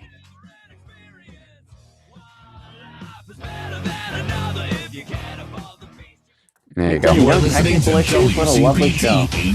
Yeah. Thanks, CPT. Thank you, Chicago. Thanks, guys.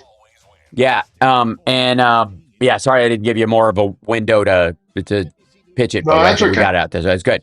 And I'll see you on Wednesday. Johnny, you're awesome.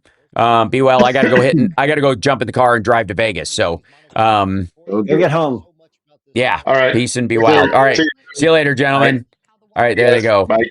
All right. Whoops. My little movie thing didn't do. Hello, guys. And thank you guys. So I'm going to kick Chicago out of there so that I don't hear the feed. And thank you guys so much for being here. Thank you for the super chat, Sal Vickery and Mr. Tim Pugh. I don't know how do I read that? Tim Pugh. And Bingo, thank you so much. And Surrender Monkey, thank you so much. You might be shit at your job when you bankrupt America when cosplaying Russia. Yeah, exactly. And Bingo says, believe the survivors. Agreed. And Mr. Tim said, fuck Putin. Yes, agreed. I showed that on the screen.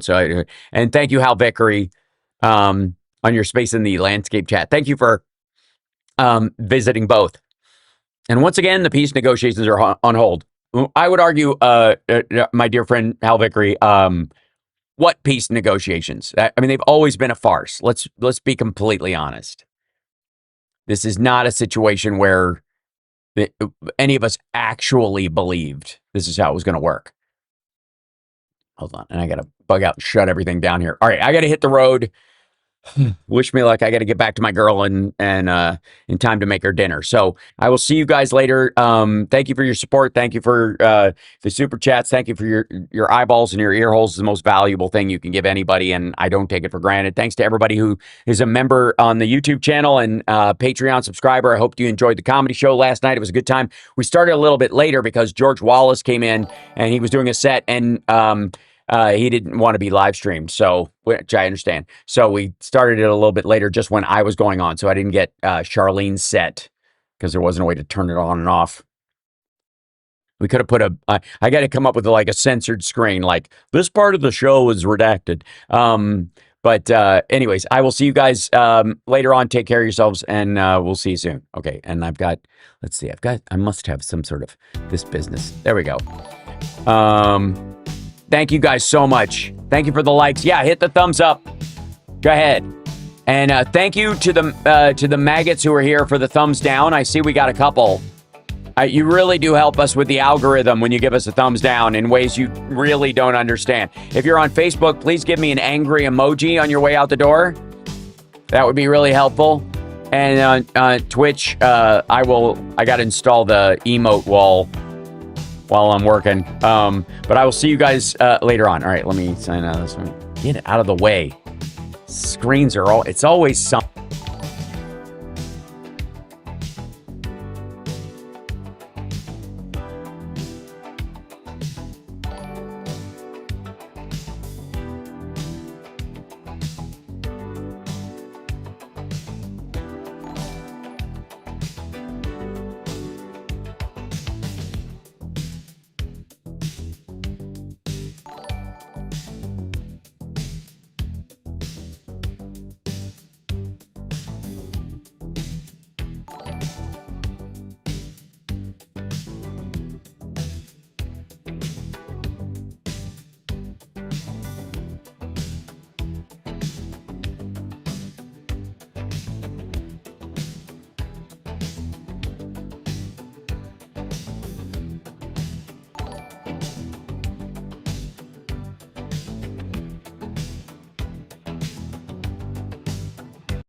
Yeah, yeah.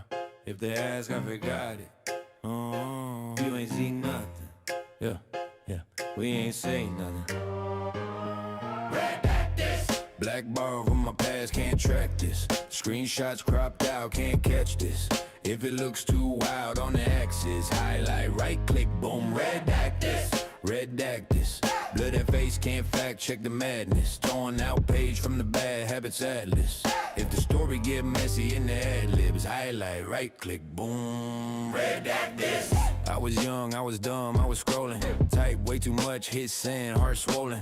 Now I keep receipts like a lawyer with a folder. But anything risky get hit with the toner. Whole group chat, got tails, I ain't claim. If my name pop up, that's a typo, blame. Who's that in the pic, man, that ain't go strange. That's a random stranger with a very close face. On the stand of my friends, I plead don't recall. If they ask for the tape, it's a missing file. If they pull up the clip, that's deep fake style. If they show me the proof, I just smile. Like redact this. Black ball from my past, can't track this. Screenshots cropped out, can't catch this.